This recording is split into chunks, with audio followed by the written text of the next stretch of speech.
நாங்கள் ரீயூனியனுக்காக இப்போ 97 பேட்ச் வந்து 2005 வரைக்கும் இப்போ நாங்கள் எல்லாருமே இங்கே இருக்கோம். கிட்டத்தட்ட 20 வருஷம் 8 மாதம் ஆயிடுச்சு. நாங்கள் எல்லாருமே பார்த்து பேசிட்டு இன்றைக்கி தான் நாங்கள் மறுபடியும் அந்த 20 வருஷம் கழிச்சு எல்லாருமே பார்க்குறோம். ரொம்ப சந்தோஷமாக இருந்துச்சு.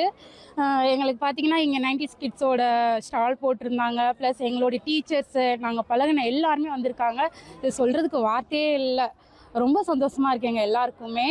ஒவ்வொரு மூமெண்ட்டுமே இந்த கிளாஸ் ரூமாக இருக்கட்டும், இந்த வராண்டாவாக இருக்கட்டும், நிறைய விஷயம், இந்த ஸ்டேஜாக இருக்கட்டும், நாங்கள் பேசாத எந்த ஒரு அவ்வளோ இது இங்கே நாங்கள் பர்ஃபார்மன்ஸ் பண்ணியிருக்கோம் இந்த ஸ்டேஜ்லாம்.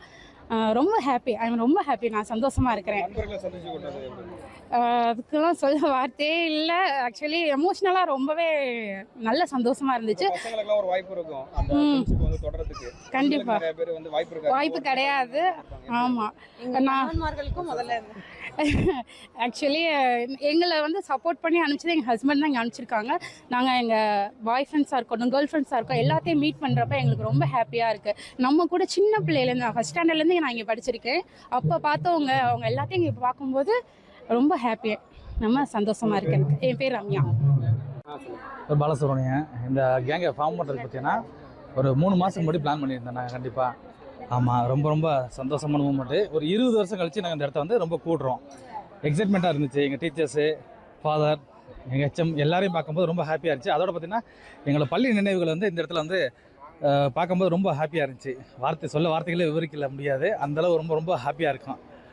எக்ஸைட்மெண்ட்டில் வந்து சொர்க்கத்துக்கே போன மாதிரி ஒரு ஃபீல் இருக்குது எங்களுக்கு. அது எக்ஸைட்மெண்ட் என்ன சொல்கிறது, எல்லாரையும் பார்த்துட்டோம். இன்னும் ஒரு 2 வருஷத்துக்கு வந்து அந்த பள்ளி நினைவு வந்து கண்டினியூட்டியாகவே இருக்கணும். நல்லாவே அந்த வைப்லேயே இருக்கிறேன். உண்மையில் சொல்ல போனால் எவ்வளோ பேர் வந்திருக்காங்க, எங்கெங்கெல்லாம் வந்திருக்காங்க? இங்கே வந்து பார்த்தீங்கன்னா வெளிநாட்டிலேருந்து வந்திருக்காங்க பசங்க. அமெரிக்காவிலேருந்து 2 பசங்க வந்திருக்காங்க. கோயம்புத்தூர், சென்னை, வெளியூர்லேருந்து எல்லாம் வந்திருக்காங்க. இதுக்காகவே வந்திருக்காங்க. எங்களுக்கு சப்போர்ட்டாக இருந்த பசங்க பார்த்திங்கன்னா புகழ், ஆமினா, ஃபர்சானா பேகம், திவ்யா பாரதி, மேனகா, அவங்கெல்லாம் வந்து ரொம்ப சப்போர்ட்டாக இருந்தாங்க. எங்களுக்கு வந்து இந்த ஆர்கனைசேஷன் பண்ணுற போது பெண்கள் சைடில் வந்து அவங்க தான் ரொம்ப சப்போர்ட்டாக பண்ணி கொடுத்தது. எப்படி நம்பரெல்லாம் எப்படி சேகரிச்சிங்க, எப்படி குழுவாக அமைச்சிங்களா, எப்படி பண்ணுங்க? ஆமாம், எங்களோட குழுவாக அமைச்சிருந்தோம். எப்படி விட்டால் வாட்ஸ்அப் குரூப், ஆர்டிஸ்ட் குழு வாட்ஸ்அப் குரூப்னு குரூப் கிரியேட் பண்ணி விட்டோம். குரூப் கிரியேட் ஒரு 10 பேர் இருந்தான். 10 பேர் வந்து டெவலப் பண்ணி விட்டோம். அப்படியே டக்குன்னு வந்து 72 பேராக ஃபார்ம் ஆகிட்டோம். பாய்ஸ் 72 பேர், கேர்ள்ஸில் 45 பேரும் ஆர்கனைஸ் ஆனோம். அதுக்கப்புறம் பார்த்தீங்கன்னா எங்கள் ஜூனியரும் சீனியர் எல்லாருமே ஆர்கனைஸ் ஆனாங்க. எல்லாரையும் மீட் பண்ணுறதுக்கான ஒரு வசதியாக போச்சு எங்களுக்கு. இதை ஃபங்க்ஷன் நடத்துறது வந்து ரொம்ப ரொம்ப ஹாப்பி. எங்களுக்கு ரொம்ப மகிழ்ச்சியாக தான் இருக்கிறோம். அந்த சந்தோஷம். என் பேர் பாலசுப்ரமணியன், முன்னாள் மாணவர். என்னோட பள்ளியிலே இந்த பையன் படிக்கிறான். டிஸ்ட்ரிக்ட்லேருந்து நாங்கள் பேசுகிறோம். ஆர்சி நடுநிலை பள்ளியில் நாங்கள் 97 to 2005 வரைக்கும் படித்த ஸ்டூடெண்ட்ஸ். நாங்கள் ரீயூனியன் பேட்ச்னு ஆரம்பித்து இப்போ வந்துட்டு எங்களுக்கு சொல்ல முடியல.